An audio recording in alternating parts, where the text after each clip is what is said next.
Hello guys, সবাই কেমন আছো? আশা করি সবাই ভালো আছো। আমিও খুব ভালো আছি। এই যে দেখেন, আমি পাথরের নিচে শুয়ে আছি, ঠিক আছে? এই যে দেখেন, আমি শুয়ে আছি, এই যে, ঠিক আছে? এই যে শুয়ে আছি আমি, ঠিক আছে? আর এই যে দেখেন, পাথরগুলো কত বড় বড়, এই যে নিচে কাজ হবে, এই যে এইদিকে, এই যে এইদিকে, ঠিক আছে? সবাই কেমন আছো জানি না। আমি একটু ওই যে কাজেরটা আমি একটু ফাঁকা পাইলাম, এখানে একটু বসে আর কি রেস্ট নিতেছি।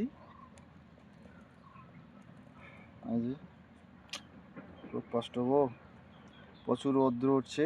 পিছনে দেখো, ওই যে দেখা যাইতেছে না, এই যে দেখো নারকেল গাছগুলোর এদিকে, ঠিক আছে? কি করবো ভাই, কষ্ট হইতেছে, তাও আবার একটু রেস্ট নিলাম, মানে ভালো লাগে আর কি আমাকে। ঠিক আছে ভাই, নেক্সট ভিডিওতে দেখা হবে, হ্যাঁ? টাটা।